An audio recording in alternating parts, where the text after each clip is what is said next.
You know when like 2 seconds ago you start saying a thing, and then you go and you ask, well, how actually? And then you start thinking, well, I don't know. I'm worried for you guys.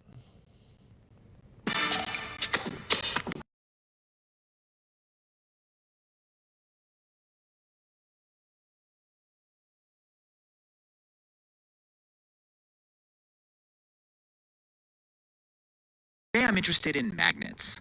Uh-huh. Why do we live on a magnet? Can animals feel magnetism? And I'm going to talk about how I believe that humans can feel magnetism emotionally. But first of all, Hannah, how do magnets work? Oh, I mean, I can give you a sciencey sounding answer about electrons and about spin and about spin cancelling each other out and the properties of particular atoms. But if you really You know, you need to go down to the very basic, which is the electron. But then you have to go even further down and wonder, what is this connection between electrons and protons? Well, it's some kind of stuff that they're interchanging. And that stuff is the EM field. And then you realize it's obvious. But let's move on from that most it like impossible to not know this. But let's just want to know how they work, I mean, at some level, it's gonna involve acceptance, Michael. It does. At some level, we have to just say magnets work because we find ourselves in a universe where they do. It is a fundamental ingredient in our universe, just like gravity. electrons are magnets. So also um, that basically means that because we have matter, we have magnets. There is no such thing as a world that could exist without magnets. It'd be interesting to think of what it'd be like, but even protons are magnets, so you'd have to have just neutrons. A neutron universe. What would that look like? Well, it's first of all not going to do anything because it's just soup that does nothing, which is why in the very beginning of the universe, if it all was neutrons, that would make sense why everything seems to be doing its thing that way. But then you have a neutron star, so it would have collapsed anyway, so neutrons aren't the answer. Degeneracy. Let's keep listening. The thing is, people don't question gravity in the same way because we experience it so often. It's We totally question gravity because um, we're literally having to talk about stuff like how it affects time or how does it affect things when we've realized that gravity is different at different elevations, different parts of the planet have different gravity, and other things that can exude gravity and everything else, and we're still trying to figure out the real mechanics of gravity. Oh, you can't say that we're not questioning gravity. We absolutely question it. Because what the fuck is it, right? How do we explain the galaxies holding themselves together and all this stuff? What are you on about? normal that things fall.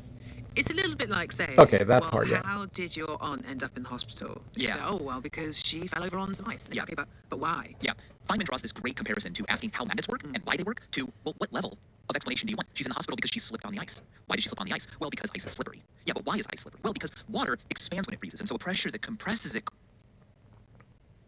I don't like this because the ice does not instantaneously melt when you walk on it, slide on it. You're not on liquid ice. It's still fucking frozen. It takes a second before it becomes a liquid again. You're not just immediately like push and then you get liquid ice.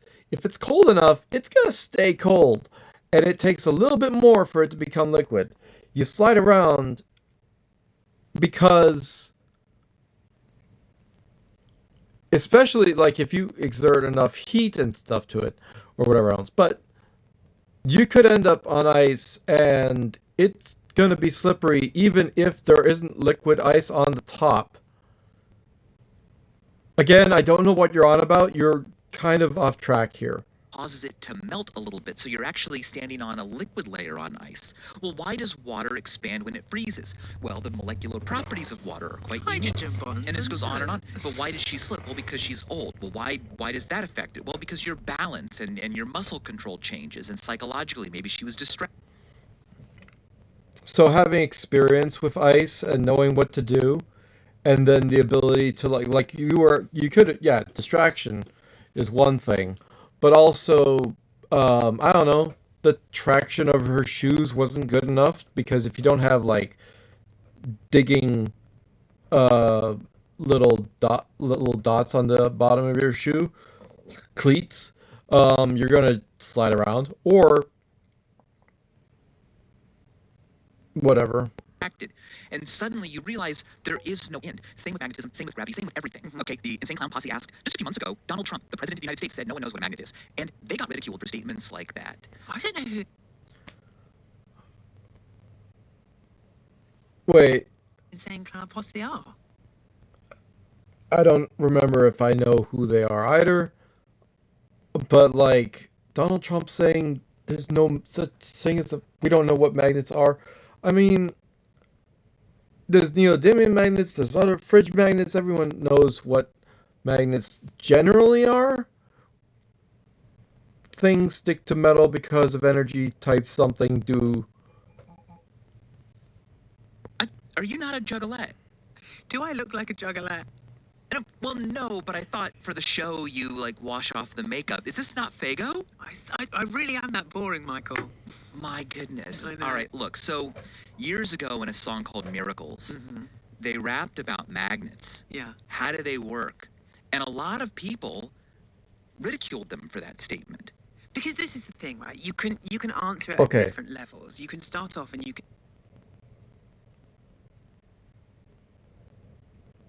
It's still valid to ask how do magnets work, because you get down to the EM field and we are still forgetting that the EM field is the fluid that makes the interference pattern in the double slit experiment. So we have these bits that's like, oh, we're just going to ignore that in scientific talks, but like a person just trying to think of how magnets work, it becomes, if they're not like really focused on it very much, then it's not gonna come across as something that like really makes a lot of sense. This is way too bright. Why is it calibrated to be so bright? I don't know. Well, we'll have that light on. That's good enough. Say you take a particular type of metal, something like iron, and you interact it with an existing magnetic field. There is a force of attraction or repulsion that. I'll be right back.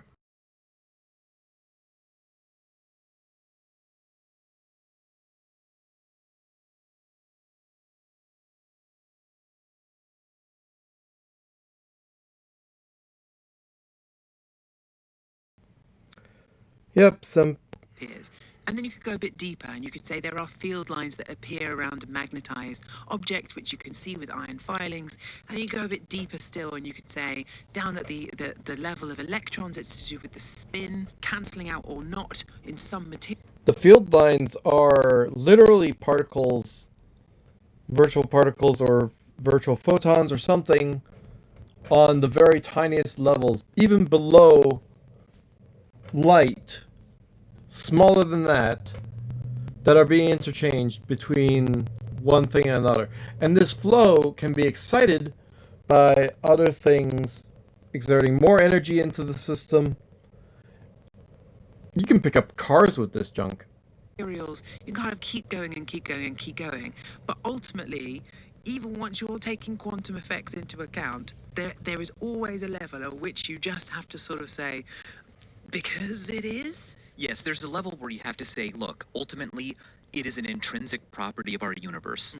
In this, I don't see why. You literally said the one part, and then when you go quantum, that's when it all just basically stops. There isn't another level beyond that, except for the say about the nature of the EM field itself, and then that's all you have to actually say.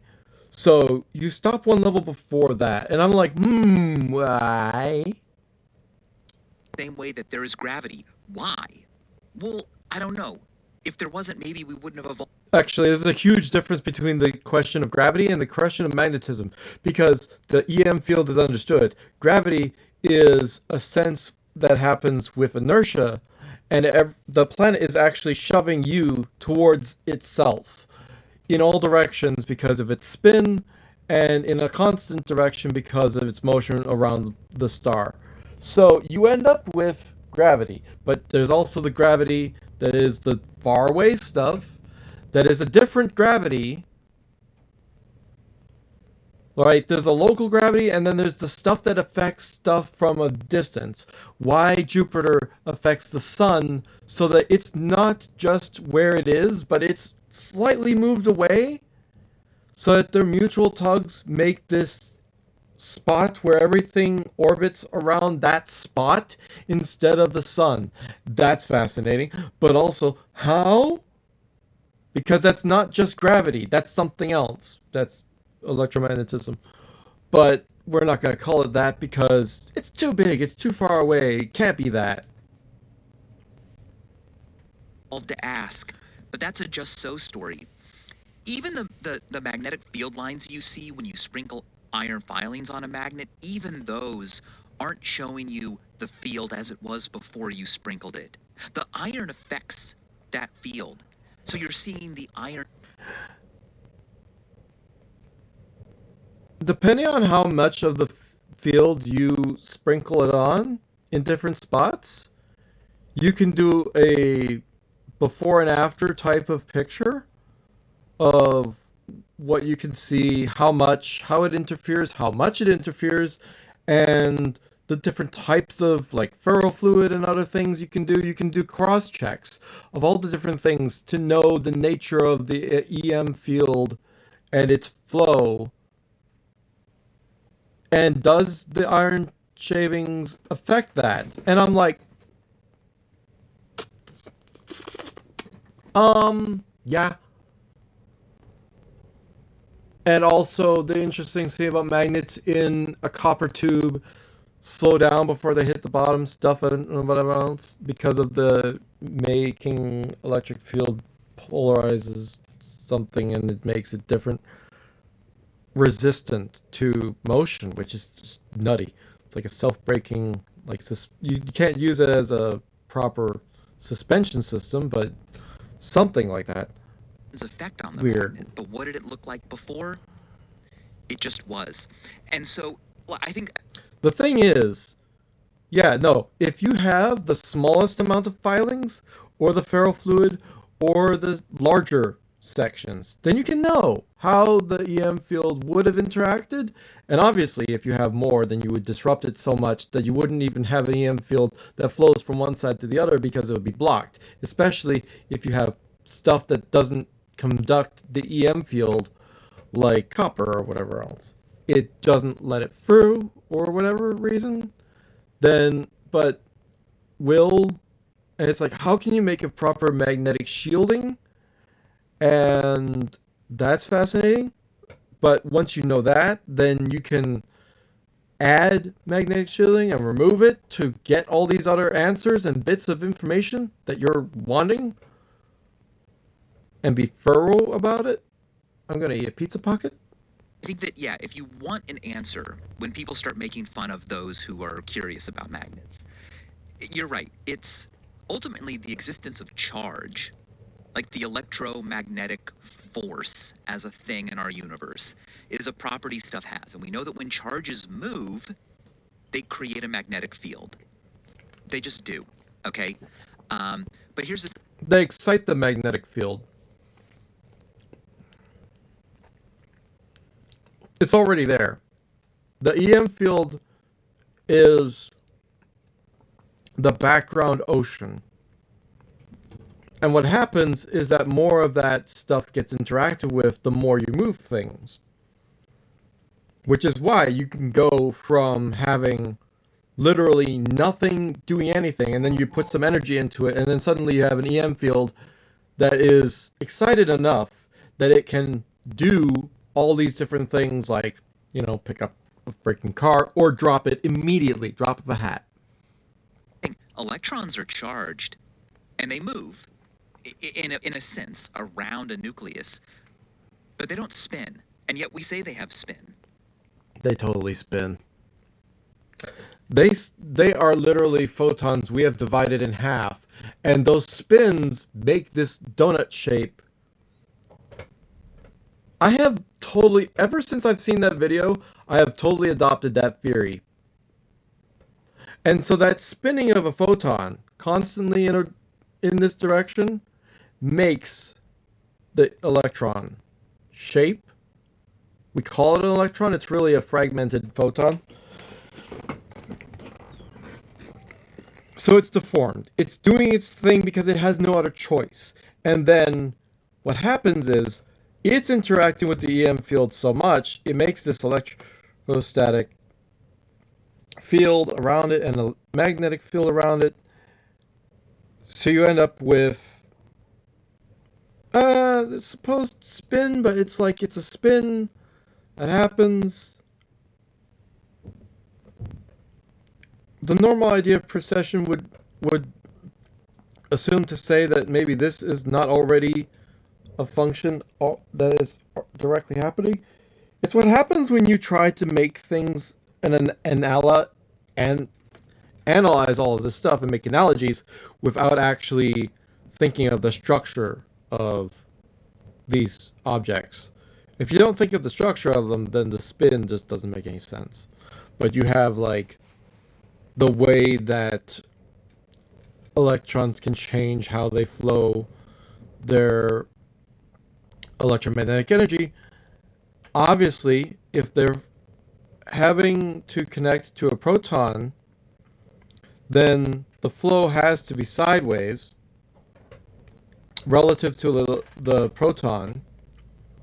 So it'll travel because the north and south is pulling in those directions and pushing in the other direction. So you end up with constant orbit. It's going at that rate so fast because the magnetic field forces the energy to flow in that direction so fast. It's pulling itself along. And again, it goes around quadrillion times around an atom, which is why it looks like a blur and why it's hard to reconcile. But that's what's happening. And it makes this shield around atoms. It's so neat. But that's just one electron doing things. Then we have shells of all sorts of electrons coinciding, and there's a reason why there's only so much energy that you can have in an atomic structure before it becomes unstable, because the bigger you go, the closer the inner size of that new atom looks like the outer size of a smaller atom, which already has electrons around it. So the electrons that try to go in with those they end up fusing with that bigger nucleus because they really have no other reason but to be that close and to merge with it. And so you end up with stuff that's radioactive at the higher levels, obviously, because they have no other way to be formed. It's what happens when you have a hydrogen type orbit size, but the size of the entire structure is bigger than the orbit that the hydrogen once experienced.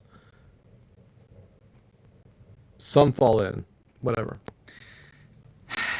Okay, we're getting really into the weeds here because there is no quick answer, but if we accept that electrons have a charge and that they move in certain ways, some of which don't involve movement at all, spin, I'm looking at you, they create a magnetic field. And those magnetic fields tend to be... And the other thing is, like, when you have an electron that goes, if it's rotating around an object, then its north and south are facing different directions on one side of the atom than the other side. So obviously the spin up is what happens when you look at it on the left side of the atom, for example. And then the spin down is what happens when that same thing going around, like a train going around the thing. You got it facing downwards when it's going on that side of the circle, and upwards on the other side of the circle. but it's also changing in three-dimensional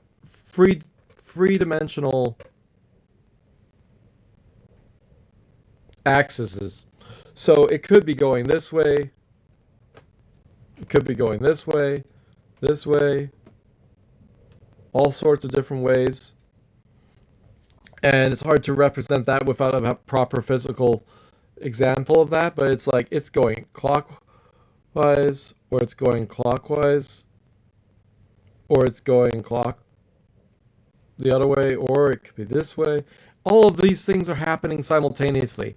And that's because the electron is going so fast and adjusting its direction so many times in a second that all of these exist at the same time from one electron simultaneously.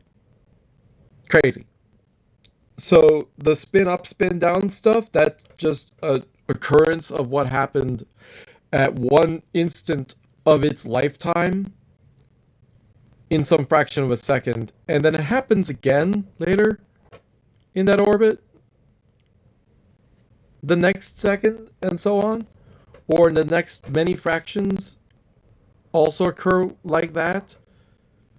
But then the opposite, and it goes the other way. The same electron going the opposite direction. Not lined up in most things, but in certain materials they can line up and have a macroscopic manifestation, and that's what a magnet exhibits. In iron, Right. in nickel. I mean, very few things that actually have magnetic properties. You did, That's Mary. right. And we just so happen to be living on a planet full of the stuff. Well, you can make, even if we didn't have base magnets that our material could have, we could always make magnetism with just water. We don't need anything more than just water to make magnetism happen. It's just that it wouldn't be as easy to understand how magnetism works with just water. But that's just hilarious to think that you don't even need iron to make magnetism, because of course you don't. You just need hydrogen. Hydrogen's in water. You have magnetism. Takes a while more to This get episode there. is brought to you by Cancer Research UK Dinosaurs walked the earth and 4,000 and the impact. Visit Cancer Research. At Little Caesars, our dough is I very much support what they support with that, but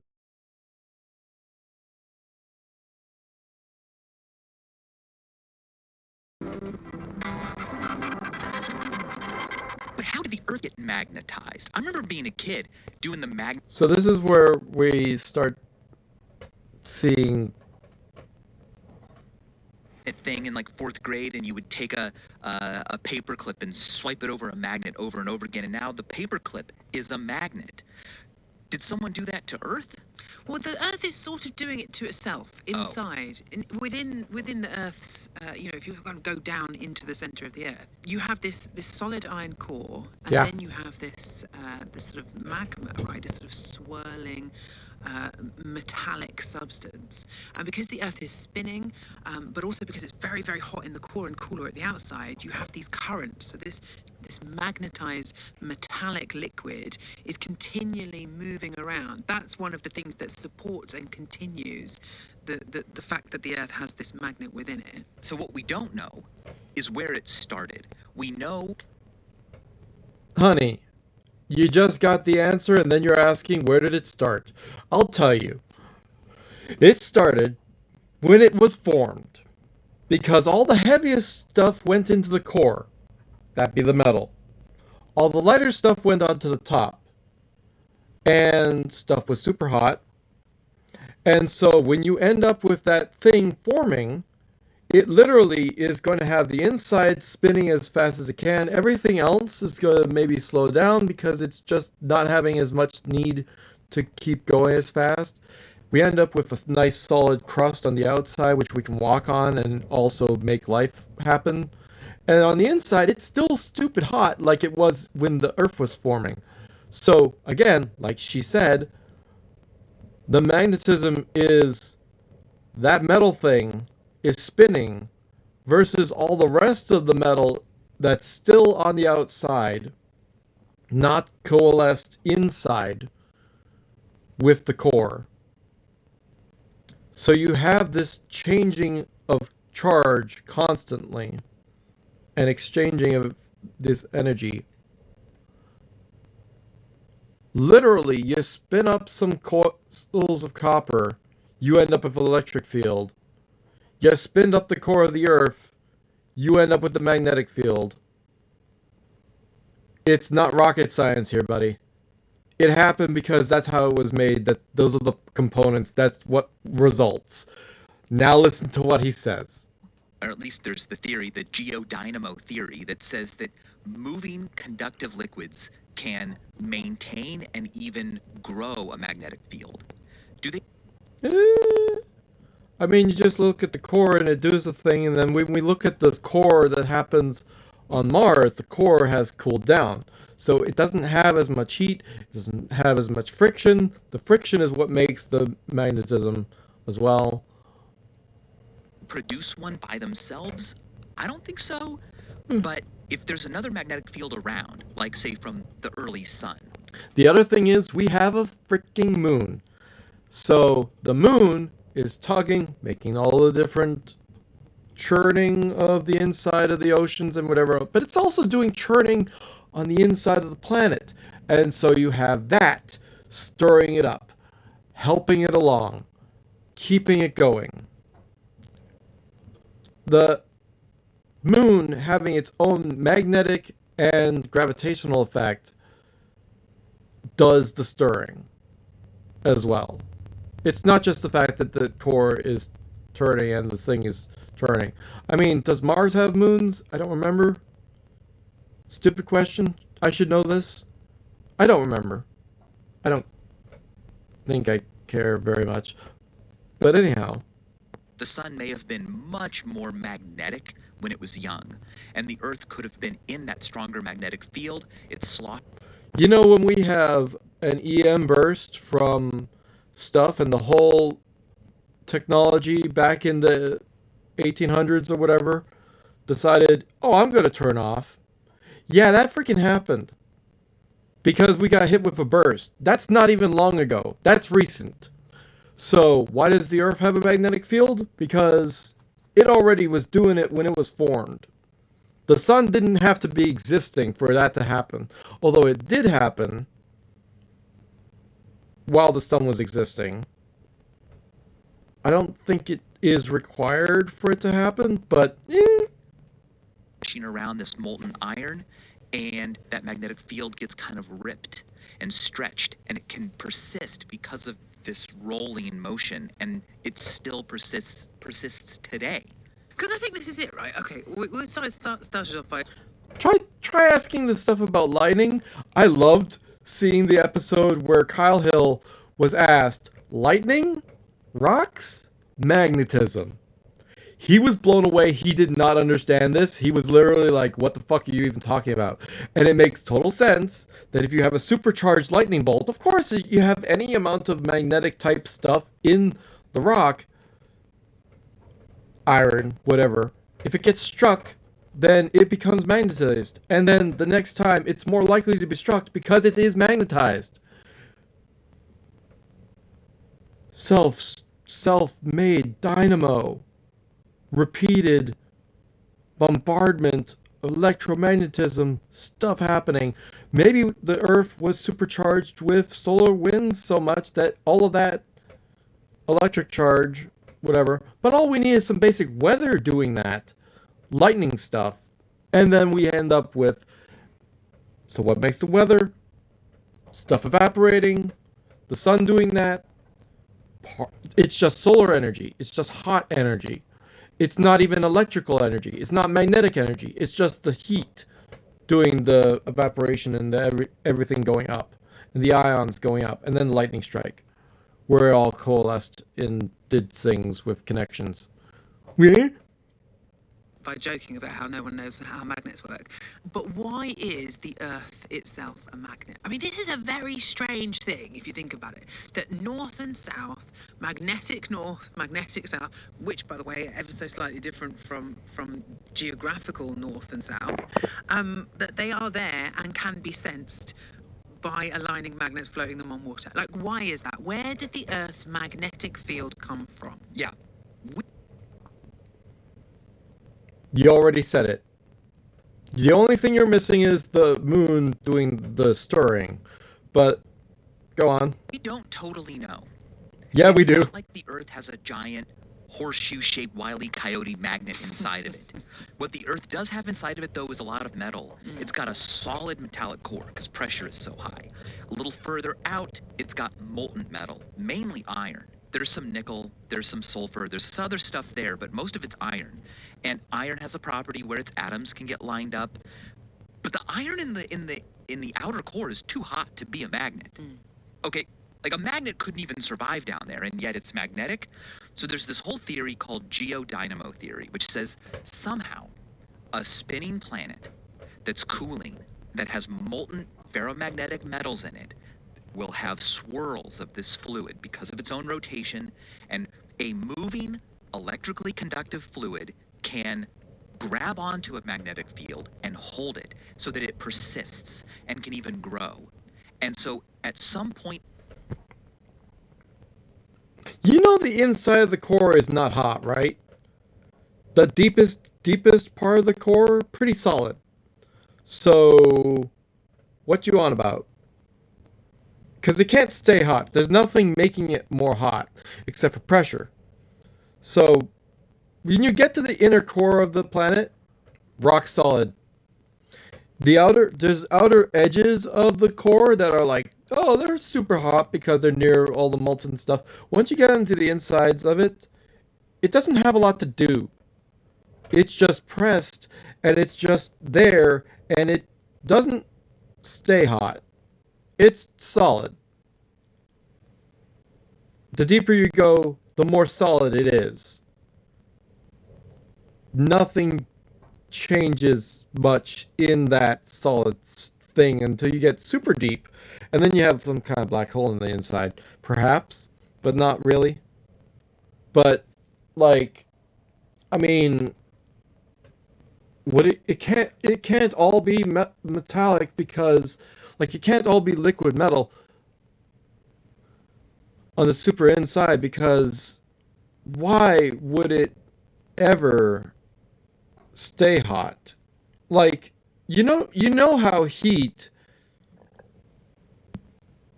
super high temperatures, right?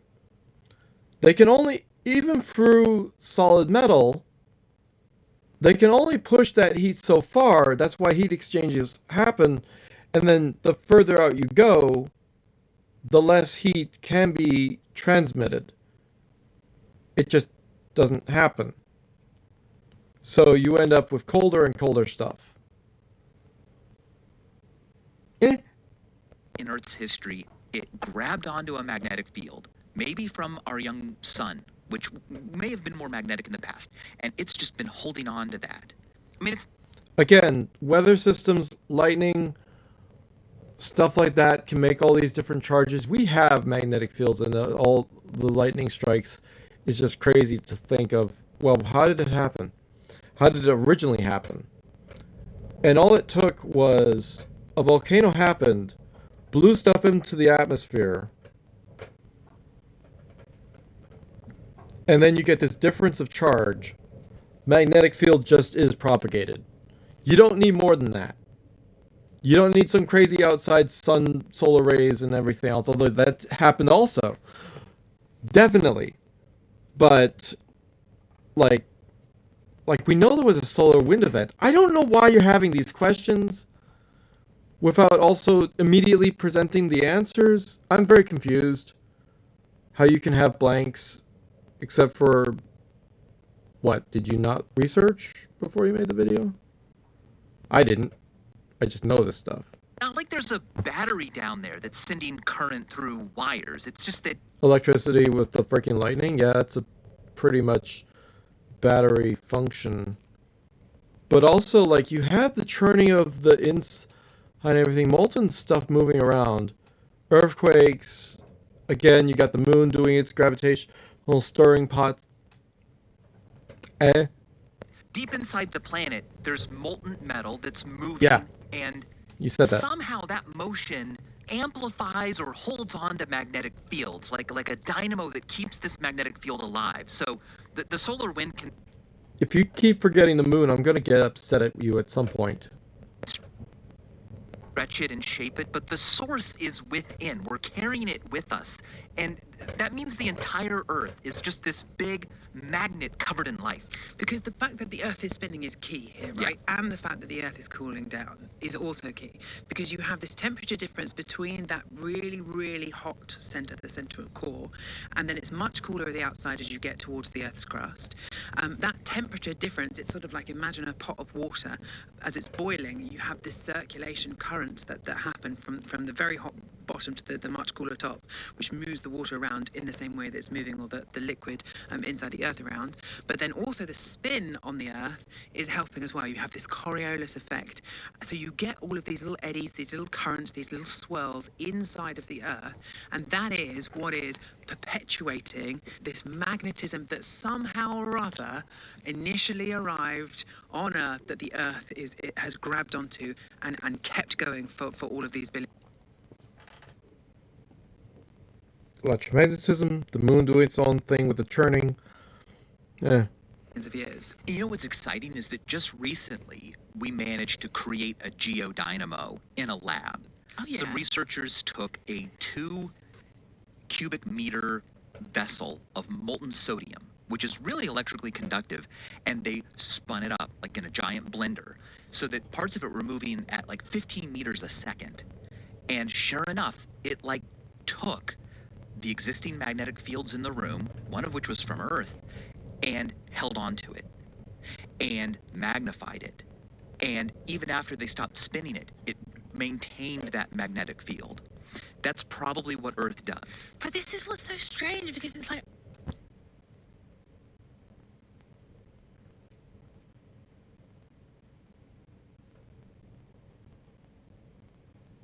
I'm trying not to vomit. Okay.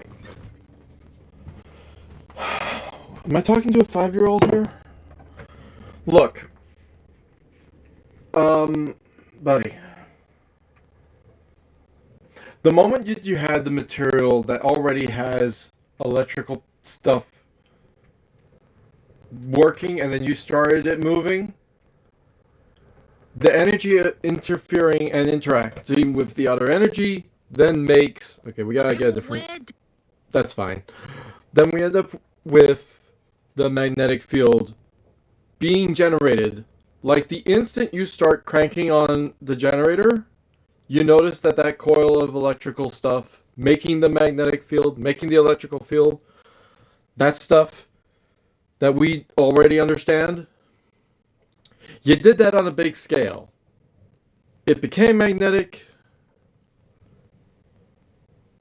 Yeah, because you induced the electric field with the motion, the magnetic field goes with it. They're not separate. So how are you having these... I don't know how you're having these questions. It's upsetting. It's literally upsetting. Where did that original magnetic field come from? Because it's not there anymore. I mean, you used to get a little bit of magnetism from the sun, especially when you have solar flares and so on, but it's, I mean, not enough. How do you have magnetic fields that come from rubbing carpet? Static electricity and stuff, the electric field, motion, makes magnetic fields. We already know this. It's childhood stuff. We get it. There must have been some seed somewhere at some point that originally this kind of Any storm, first lightning strike, first difference in charge, Any amount of stuff that got ejected into the atmosphere and then was able to cool down. Once we had an atmosphere to work with and weather systems started, it became more and more and more. And the other thing is, magnetic stuff, plus, if you think of plate tectonics and all of that stuff and the churning of all the materials, you strike something, it becomes magnetic and stays magnetic over time with the lightning strikes. Eventually, if that and the flow of magma and whatever else pushes it under and then down, then we have more magnetic stuff on the bottom. So it generates and then generates more the further down it goes. So you have these magnetic stuff being closer to the core, then able to interact with the core. It's self-propagating. Starting with weather, starting with a basic cloud, any basic smoke or steam ejection stuff where the stuff in the atmosphere is doing a collection and then it can collate and make a lightning strike. The earliest lightning strikes and like glass being formed randomly from lightning strikes or other things like that. Look into those things. Like galactic bar magnet, if you Yeah. like, that sort of floated past our planet that gave it the original didn't need that at all. Self-generated. magnetism. I know. Like some aliens came by on their bar magnet ship. We're literally you spin the thing, magnetic is gonna happen. You don't need more than that. Okay, yeah, what? 4.5 billion years ago, and they were like, oh crap, we just made a mess of that planet. They tried to clean it up and they were like, it's not going away. Oh, just get out of here, don't tell anyone. But thank goodness our planet is a Amusing. magnet, because that magnetic field interacts with charged particles that fly at us from the sun and protect us. They redirect those particles so that our atmosphere isn't just obliterated by them. This is Yeah. why you get the northern lights, right? Exactly. But it's where the Earth's magnetic field is concentrated, sort of exiting from the north and south, and then that is where you see these northern lights as interacting with the sun's magnetic. Yeah, the charged particles get funneled into the atmosphere there. They create these beautiful lights, but that also protects our atmosphere as a whole from just being peeled away by this powerful radiation. Mars, not a magnet. And guess what? Anymore. Tell me about its atmosphere. Does it protect the Martian surface from ultraviolet light? Absolutely not. Think again. Serious sunburn on the surface of Mars. That's, Serious they call it the sunburn. red It was, but then it stopped because core got cool. planet for a reason. That's right. Well, one other interesting thing about the fact that it is this geodynamo, right? The fact that it's the swirl of the inside of the Earth that is creating this magnet, or that is allowing this magnet to exist, means that it's nowhere near as stable as you think. And the really nice thing is you can see in rock, especially when you have volcanoes, for example, as lava ends up solidifying, if there's iron inside of that lava, the iron will line up with the Earth's magnetic field, then Obviously. cool and then get frozen in place, which means that you can go back really, really ancient lava flows and you can see the direction that the Earth's magnetic field was pointing in. And That's it's fun. not always that north is north and south is south. This thing has flipped. It's flipped many, many, many, many, many times Yeah. over the history of the Earth. Do you think it's bad when it flips? It'd be pretty confusing, wouldn't it? If you were out on a sailboat.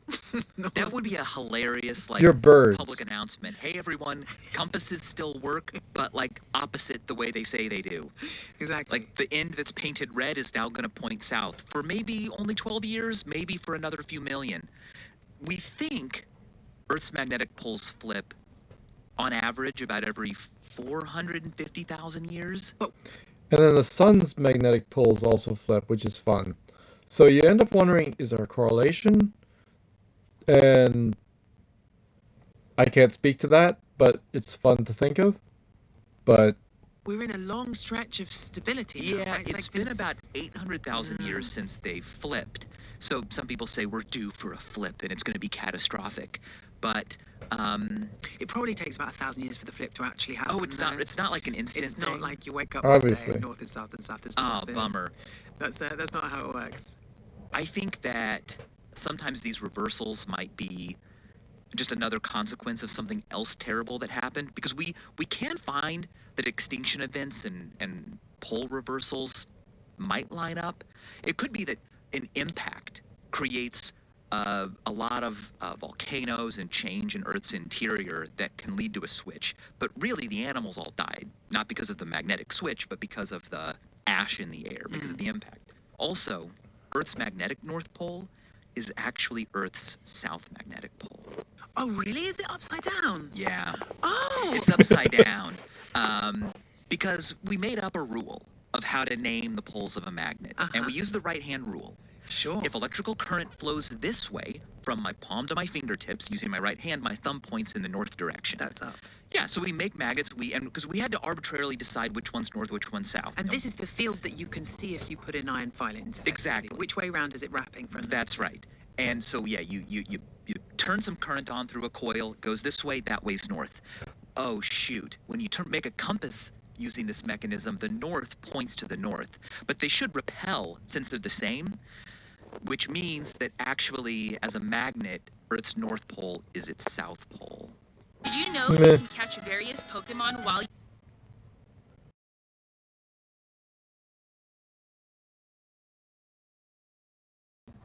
Tell you what I don't understand. I've actually, until literally this conversation, I have never thought to be curious about it.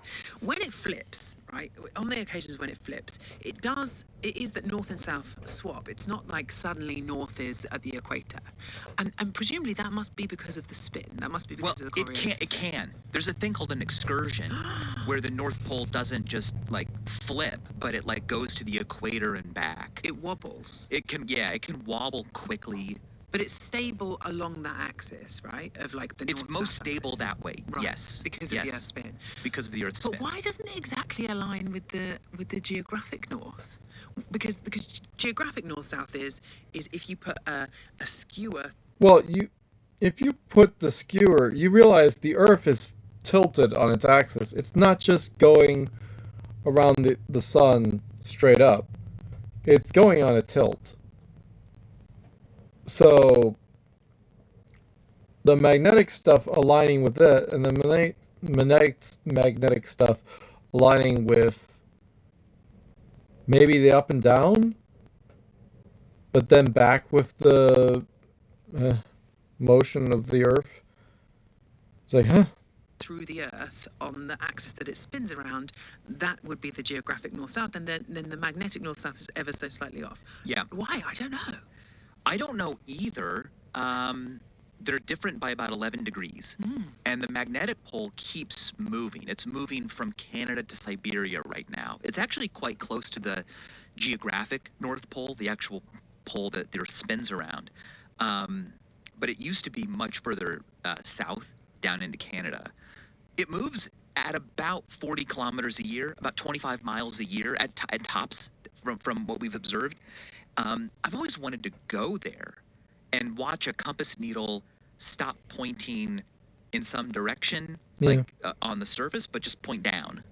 Like that right there, that's it. Here you go. Okay, because you basically have this kind of boiling blob of liquid metal that is wobbling around all over the place, and it just wobbles roughly in the same place as this kind of skewer through the Earth in the way that it spins. I don't know what causes it to drift around and not keep lining up with our rotation axis, but there are a lot of factors. You would think it would have to do with other planets and their effect on our planet, or stuff with the sun, stuff with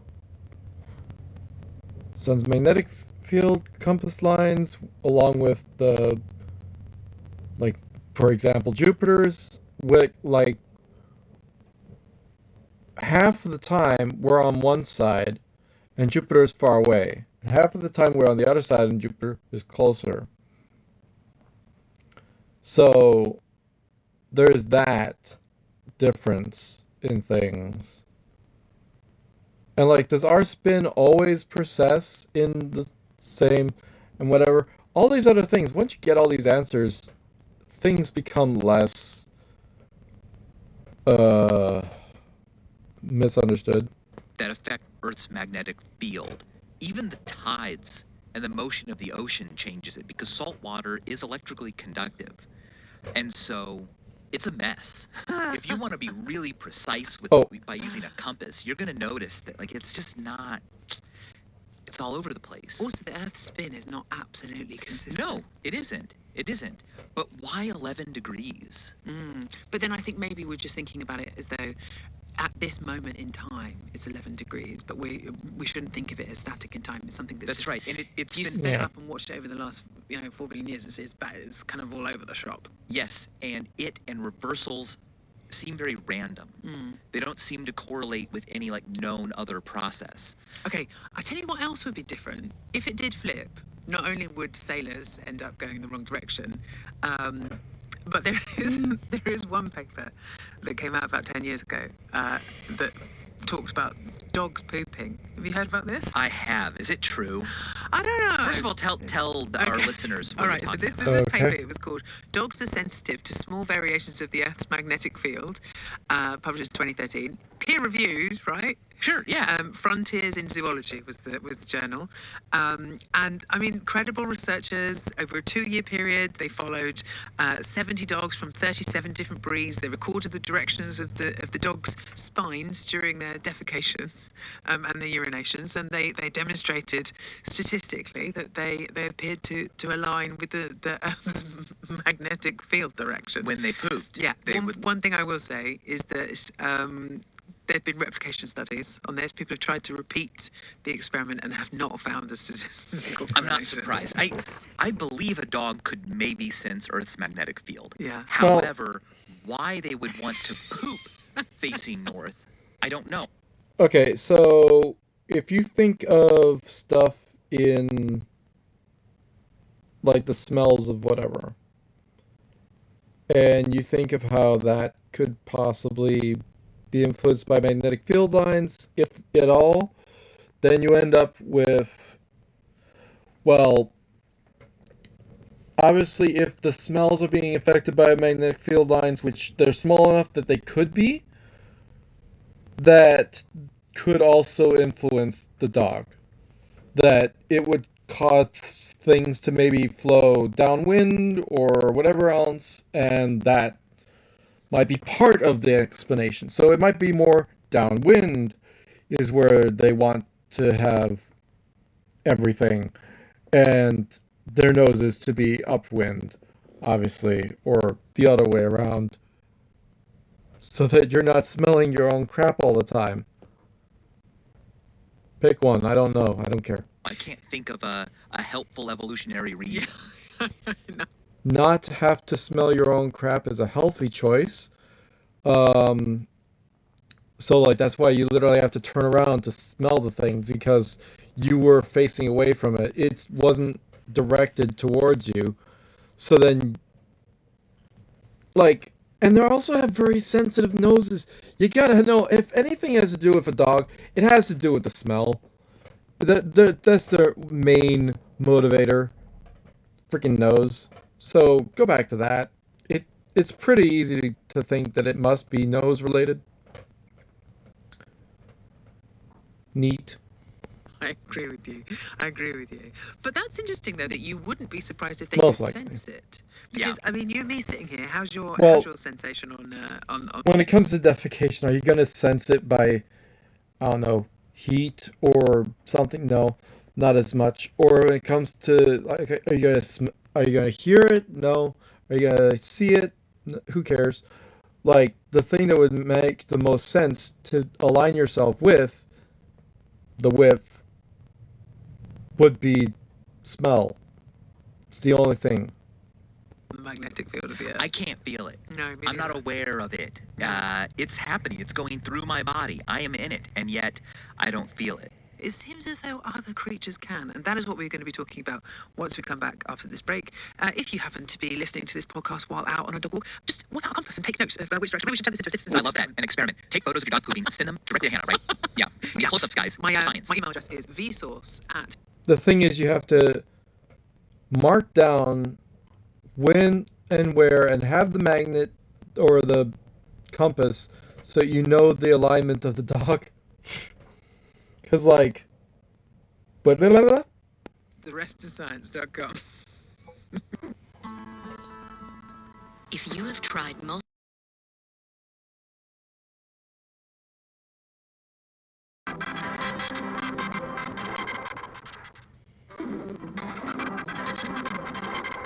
Welcome back. Hey, Steve.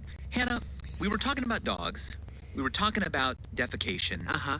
Let's change the subject. Okay, But good. not totally. I want to keep talking about animals because there's evidence that many animals, many living things on Earth can actually sense and like feel Earth's magnetic field. Of course there is. I mean, if you take migratory birds, for instance, how on earth, this has been a question, a long-standing question, for hundreds and hundreds of years, how do robins, for example, know where they're going? How do they move around to different climates, fly south for the winter? And there was always this question of how on earth did they know where they're going? And it looks like, actually is the operative word here, it looks like they are seeing the magnetic field of the Earth. It looks like they're seeing it. It looks like they are seeing it. Tell me more. Okay, so back in the 1960s, they had some experiments where they put robins in special cages, which had sort of like a type of paper on the outside. So if the bird wanted to fly, its wings would just hit the paper, leave ink on the paper, and you could tell which direction they were aiming for. Right. Okay. Now, these particular cages were also sort of cone-shaped. The bird was sort of sitting in the middle, and as it would fly up, you could tell. And then what they started doing was they started messing with the magnetic field around this particular cage, measure with the intensity of it, measure with the direction of it, measure with the inclination of it, which direction the field lines are going in. And they demonstrated that the birds would change the direction they wanted to fly in based on what was going on with the magnetic field. So this is like back in the 1960s, and people are like, okay, cool, right? So robins are using the magnetic field of the Earth, or magnets somehow. They have some form of magnetoception. They Exactly. can sense not just light and sound and touch, but magnetism. I mean, honestly, magnetoception makes it sound like it deserves its own superhero series, right? I mean, from what I heard, there was an organ in the bird, works kind of like a compass, that, like, you can tell the direction of things because of it developed that specific thing. Kind of similar to how you know how your ears work with balance. But this is a totally different thing where it actually interacts with the magnetic field. So, like, when you have the magnetic field, like, right facing right in front and whatever else, and the thing all too close to the bird, that is disorienting. It's not great. It's whatever. Because we use it to describe superheroes because it's just unbelievable that you could sense this thing that we did not evolve to sense. Totally. But here is where it gets even We don't have the organ that they do. Just that senses it. wilder, because it looks like the sensing is all going on inside the eye of the robin. So there's a very particular protein that appears in a robin's eye. It's called a cryptochrome, and when blue light hits this protein, it forms this pair of electrons whose spin becomes quantum entangled. Okay, so essentially what happens to one happens to the other. I mean, that's the most ridiculously oversimplified explanation of quantum ever, but just go with me for a second. I'm going. Okay, so here's the thing. The Never Earth's heard this. magnetic field, which is incredibly weak when you're talking at this scale, but it's enough to really subtly change the probability that that pair of electrons will either recombine or separate out.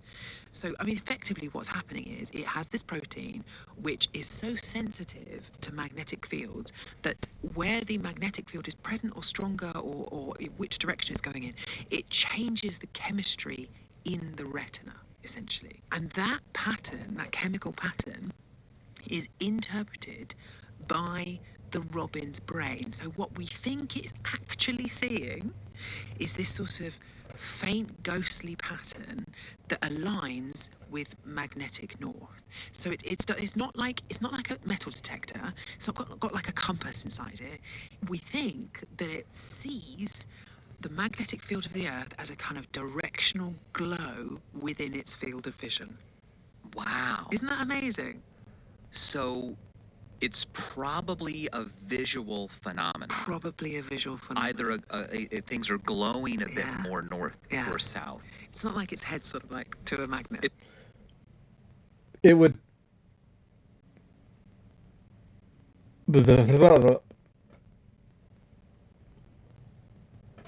It'd be more like it sees the magnetic field lines. So, huh. It's not like the eye is being like pulled a little bit all the time, say Don't think north, so. and they're going, oh, once it gets cold, I need to start following that pull. But maybe it's when it gets cold, I need to follow the glow. And I don't want to say brightness or color because it could be a third thing Absolutely. that's also visual that we've never seen. Wow. Proprioception, where your arms are, where your hands are compared to any other part of your body, you can know that. And so the magnetic field lines can just be another proprioception type thing where the alignment in your body, you know where that's aligned, and so you just feel it the same way as you feel any other part of your body and where it's facing, like your head and where it's turning, and in comparison to like the neck and the whole chest, everything. And all of these other things. Like, how do birds have this thing where they can just have the head and then you go up and down and they stay the same level?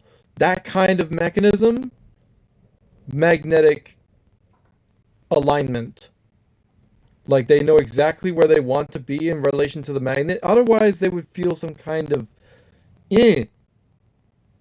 of emotion inside their own body. So sticking with where that is and the brain really being sensitive to it, the rest of their body less so. That is probably why chickens and everything else have those weird, the head wants to be where the head is thing. And it's like, you might move my body around, but my head's gonna stay here. You know that thing? Cause like I've had it in my own self where if I have, say, a pole right in front of my face, I can tell where my hand is compared to my eyes. But I don't have to be looking at it to know where that is. Proprioception has that, but there's also some other thing there. Reiki has talked about it a little bit, and I'm able to literally manipulate my headaches by twisting and moving around energies in my head. Or make it worse. Not great to do if you don't know what you're doing. But like birds are like, the whole thing out there is making things align. And it can be as simple as like blood flow and everything else, and liquid sloshing around and everything else, with the little bits that are inside of them. Like you end up with mercury or whatever else in some things. Well, that's a bit magnetic of some sort and whatnot, or not. I don't know. Slightly off, but like the head thing, that where it doesn't want to, you move the body and the head is still doing its thing. Like it wants to stay where the head is. That thing is also a part of the alignment with everything else, and a lot of birds have that. And like any animal that has that feature of it wanting to do that has that kind of sensor. And it literally is like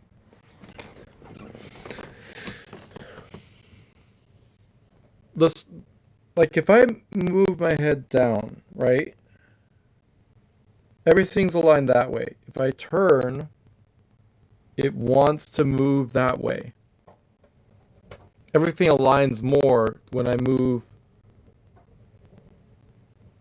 Okay, it's better there, and it's better here, and it depends on everything else that is happening, and they're just sensitive to it.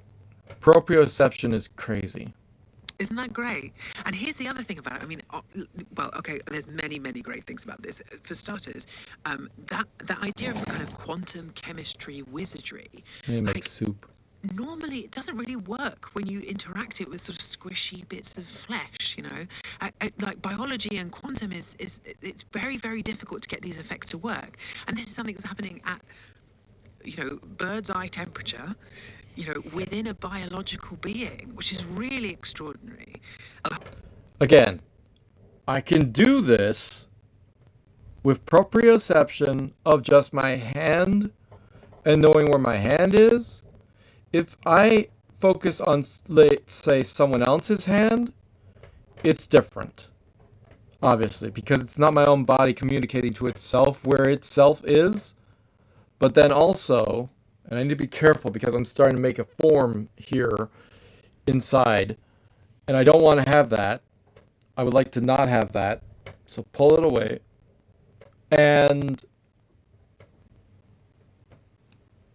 But like,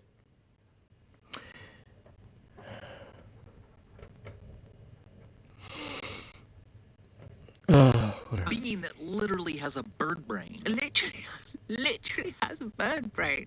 It brings a whole new meaning to bird's eye view too, doesn't it? Because does. suddenly this particular bird's eye has got a quite interesting view. We also. I need to look into now this know, and because find of the out about what the hell they're talking that about. it's not the intensity of the magnetic field that it's Mechanism of bird interaction magnetic. Let's just shut up and take a peek at that because I need to confirm something.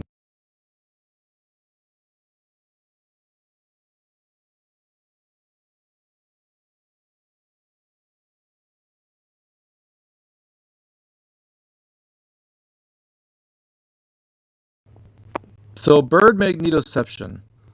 Birds in the navigation have radical compass evolve in their eyes, involving crypto. So this is different than what I've heard. Magnetite-based receptors in the beak.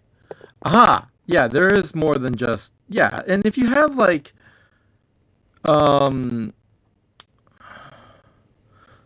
there are other animals that we know of like the hammerhead shark that is basically has magnetic stuff with their head that knows, like, there are all sorts of animals that know magnetic field lines with parts of their head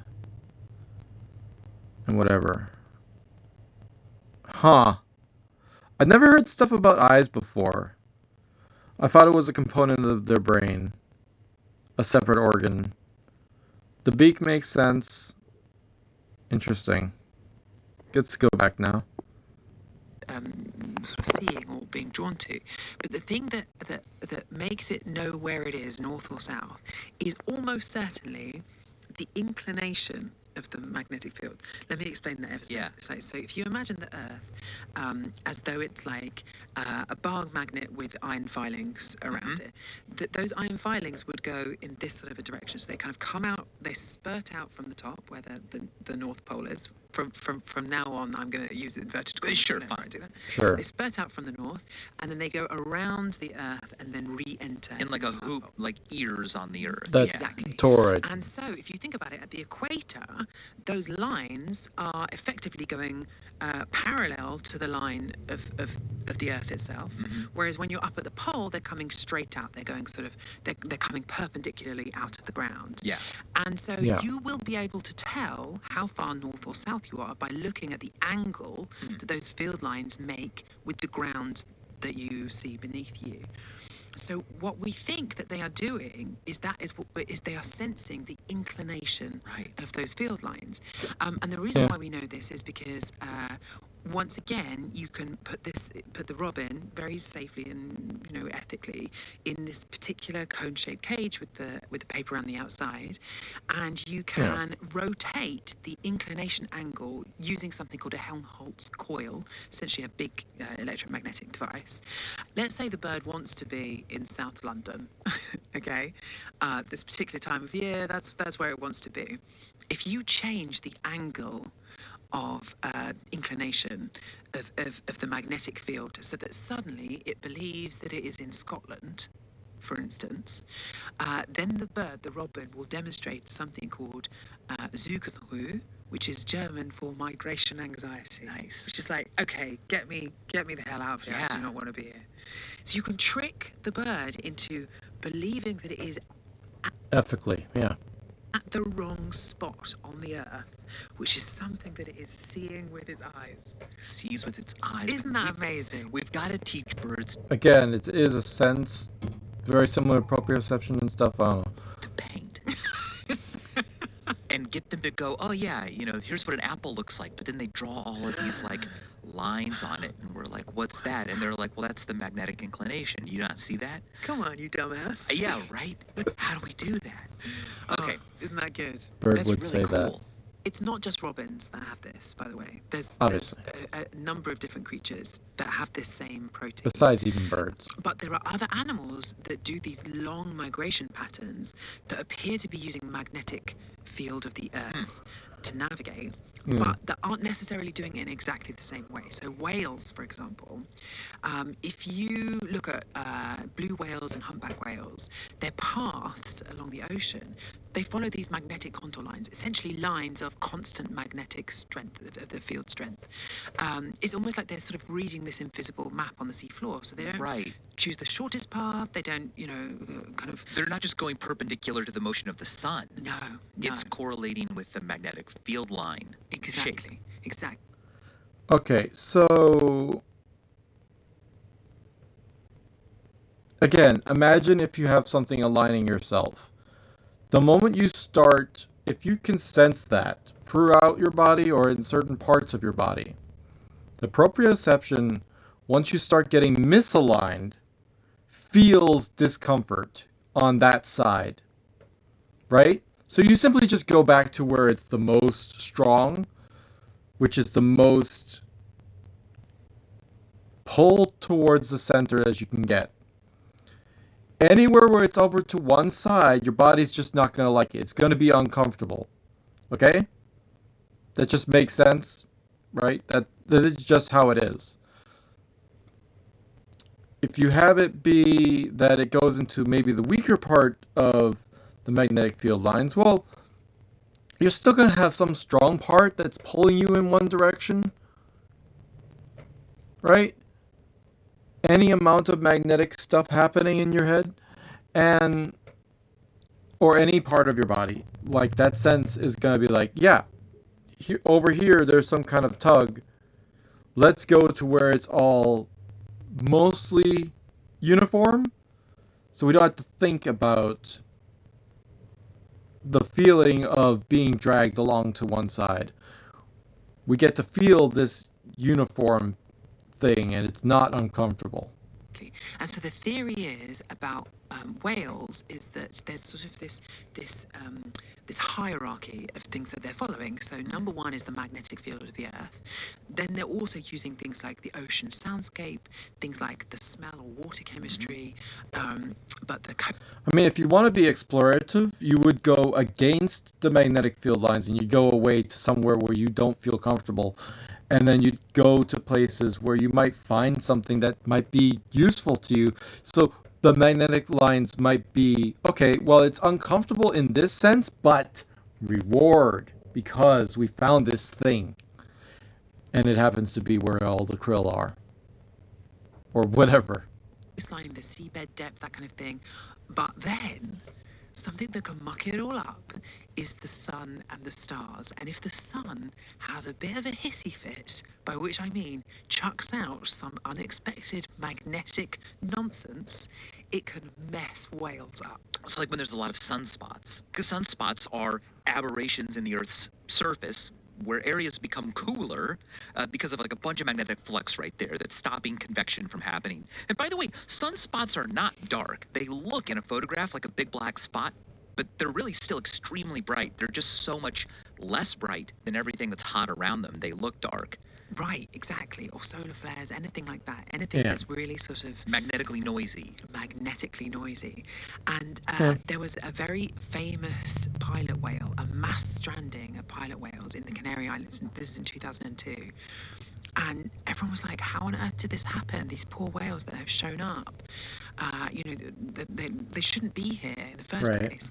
And then a team of scientists later worked out that there had been a large solar storm that had hit the Earth's magnetosphere.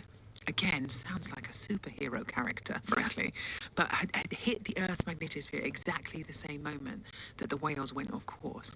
And again and again and again, Yeah. when whales end up being stranded, people can usually tie it back to some kind of disruption in the Like if you think about it, if you're aligning yourself with what is the most comfortable, and the magnetic lines are what most comfortable, then yeah, when you get something that says, well, no, it's actually supposed to be over here, then you're like, I might not remember where I was a moment ago, but I know that this is the place that is the most comfortable. Oh crap, I have to go there now. And then you beat yourself because you forgot there's a beach there. Whoops. Earth's magnetic field by a solar event or even a further distant celestial event that's going on. Wow. Yeah. With Cascade.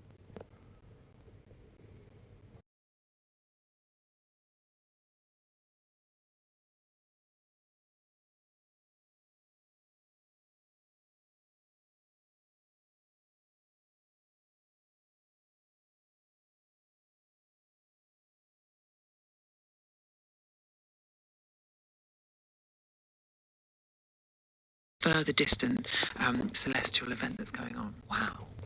One of my favourite stories about animals getting lost because the sun's having a hissy fit is in 1997 there was this big race because there's still like pigeon fanciers in the UK, right? Sure. People who race pigeons. Yeah. I'm sure. I'm one of them. Well, Do you know what? I absolutely believe you. I do too. I'm sure there's some who are listening. In fact, I would love to hear from a pigeon fancier, a real one. I could talk your as well. ear off all day about pigeon fancying, pigeon racing. Pigeons in general, actually. I'm quite into pigeons. Anyway, 1997, there was They got nice feathers. this big race that was being held in the UK, and in that one day, 60,000 pigeons were missing.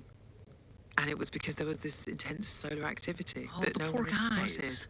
I think in the pigeon fancying community, of course you'll know this already, it's got a particular name, this event, right? When the birds get all messed up by a solar Yeah. event. But yeah, Yeah, we call it going bird zerk.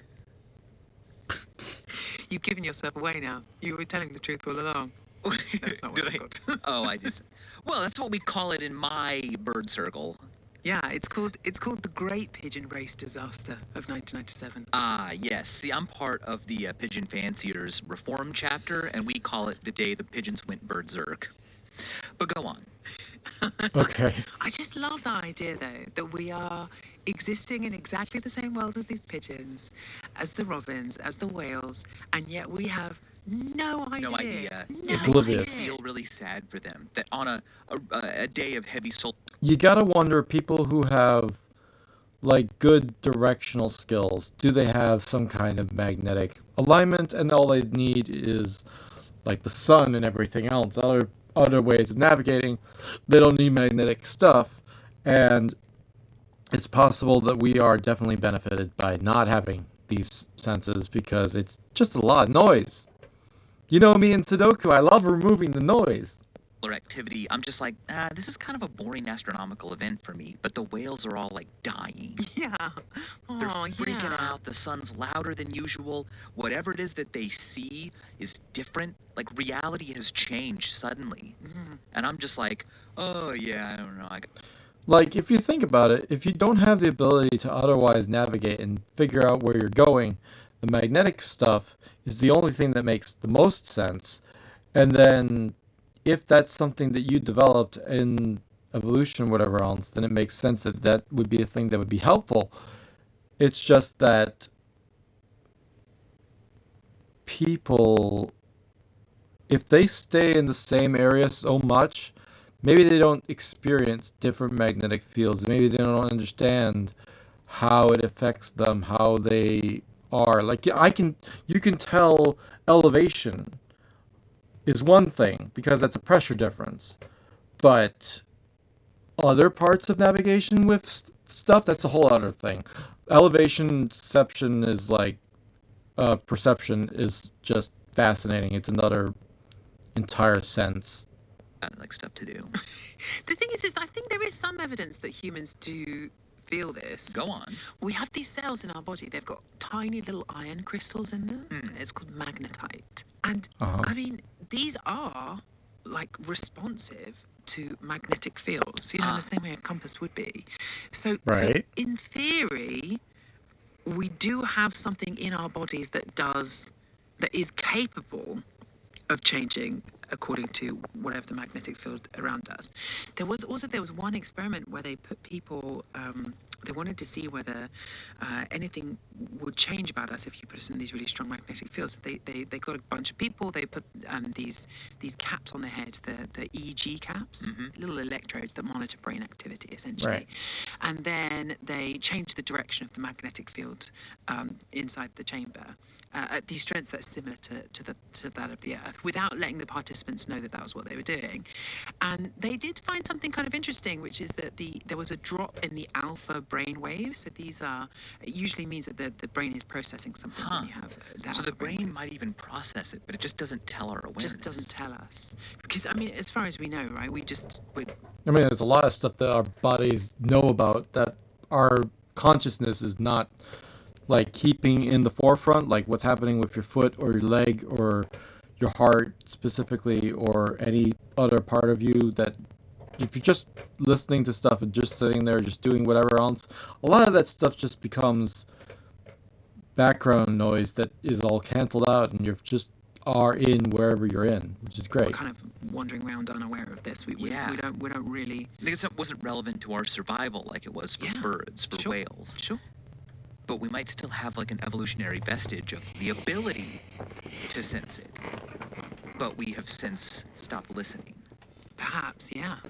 Yeah. Here's the thing, though. We don't feel magnetism consciously, but we're very aware of it. Like, we feel it not because of an organ, but because of, well, an organ, the brain. It's curious. We notice things, and we go, why is this compass needle doing this? Why is this magnetite, this lodestone, why is it attracted to the other one? Now, animals notice this too, but they don't care. We looked and we cared, and we like put it to practical use, and we studied it, and we learned about the spin of electrons, we learned about charges, we learned about the fundamental forces of the universe. And so to what extent do we feel it not as a sensation, but as a result of an emotion, curiosity that we have? Curiosity is an emotion. It moves us to do or not do things. And when humans see evidence of magnetism, we get curious. We investigate it. We ask questions. How do they work?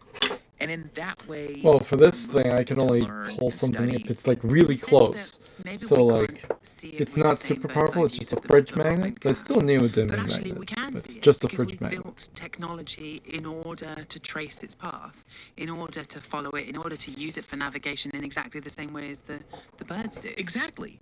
Like, look how Birds close use I it have to be navigate. for it We to don't. We do. It's actually called a compass. touch. But we had to use It has to cognition, be that close, like a driven by millimeters away. curiosity to do it. It's like Like here, curiosity is this no. sixth Here, sense that encompasses slightly. all the things that we weren't built or no longer Slightly, can a little feel, bit. but we want to feel. There's a That we don't tug have the there. biology for, but we do have the brain power. Right. This I actually don't- doesn't do you know, Bob, if you take magnetize. the compass, I There. really love this. It's exactly know? as you're saying. So it's like it dates back to like Not very 2nd strong, century so it's not very BC in effective. China. So- Right. And like there's lodestones, these sort of naturally magnetized iron ore, this sort of rock that you can find lying around in certain parts of the earth. And people notice that if you put it on water, it will orient itself, float in a particular direction. Yeah. And this, when they first appeared, I think people weren't using them for navigation. That happened a lot later. I think they were using it for feng shui, for divination, that kind of thing. But you're right that it's the curiosity of like, what is this weird rock? And why is it changing direction when I float it on water? They use it for divination. Yeah. Then we have like the Clever. It could be needle like, all right, and the look, magnetic I'm gonna lines put of this that. rock on this And it was floaty a needle pad and a of leaf. water, and I don't know if it points that Compass. way, you have to wash the dishes. Oh, what do you know? Yeah. Actually, when they first arrived in Europe, so I think China started using them for navigation. Okay. Knowing which ways. Not, of course, if they already knew that there was an object that always pointed in the same direction. They started using them for navigation about the 11th century AD. Okay. And Right. when they started arriving in Europe, people were like, okay, there is something deeply not okay going on. Sure, yeah. Like, this is witchcraft, this is like wizardry, there's like a devil going on. And they didn't want to use them at all. And I think that is hilarious because the actual answer of what's really going on, that no, it's not witchcraft or wizardry. It's instead there's a planet scale electromagnetic field that's generated by this, rotating molten iron core of hundreds of almost kilometers harder beneath to your feet. believe. Sort of much, much, much weirder. And yes, I mean, we associate magnets with magic. Like, how did that magician do the trick? It was smoke, it was mirrors, it was probably magnets, right? And yeah, we associate superheroes with magnetic abilities because we feel, I think, kind of divorced from it in a way we don't feel separated from gravity. I feel quite close to the weak and strong nuclear forces, but most people don't. But we just don't encounter them. We encounter gravity and magnetism, and we want to know more about why. They seem weird. They seem magic. I mean, that's it, right? It is weirder than magic. It is more extraordinary than that. And yet, over the centuries, collectively, we've dug into it. Maybe not to the point where we can fully explain it. There comes a point where you have to just accept it. But nonetheless, we have uncovered this thing that is weirder than magic. So at the end of the day, like, we don't feel magnetism. We don't feel Earth's magnetic field, but we do feel curious about it. And I really mean feeling in the sense of You literally mentioned a test where they had changed the magnetic stuff and it affected the brain of the person. So we do feel it. If you were to increase the magnetic field, how much would we feel it more? But I don't know. motion that causes motion, moves us to behave in certain ways. It causes us to build compasses and navigate and study animals and put them in boxes and point magnets at them and see what they do. And so we have come to navigate using Earth's magnetic field, not because it's an instinct, but because we're curious. Well, if you're a curious person, you've come to exactly the right place because... Yeah. Well, I think they ignored the moon. They got close to the moon and then they kind of veered away. Whatever. But yeah, if you're having something pulling on you, then obviously you'd want to be where it's all pulling the least amount in any given direction. Alignment and everything else like that. But unless the alignment matches with, like, the senses on one side or the other side would make more sense that there is other things that people are like, oh, we experience something here, and that makes most sense for here. Like salmon spinning, going upstream is like all this memory of all the stuff that happened when they were a child, but reversed. So they reverse their path, they go back to where they were. And that stuff. Blah blah blah. This was neat. You kind of lost the point sometimes. And then got esoteric site and aliens. No. It's like no. It's no. And then you also forgot about lightning storms, I think. I think you forgot lightning. Because that's kind of important. But it's whatever. You can only talk about so many things, maybe, or think of so many things to talk about, whatever else. Blah, blah, blah, blah, blah. like the only reason I know about the stuff about Kyle Hill is because I watched the Kyle Hill stuff, and I was like, oh, the thing about the lightning and the hitting the stone and it become magnetizing is like, how did he not realize? How did he like? Oh, it still tickles me. He was so baffled by it. It's like, you're an English professor. You taught me something. Well, yeah. If you don't, you can find out about random things from anybody. It's like, oh, what if this random obscure fact? Maybe he doesn't know about it. Maybe he does. And it's like, turned out he didn't. It was funny. We made a video. It included that. It was great. It's like really frustrated him. He was almost like, there's no way. And that's not the scientific method. And then he finally gave in, looked it up, found out it was real. It was like, yeah, huh.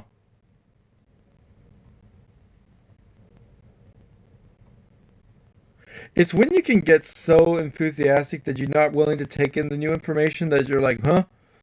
And then I don't get it. But also you blah blah blah blah blah.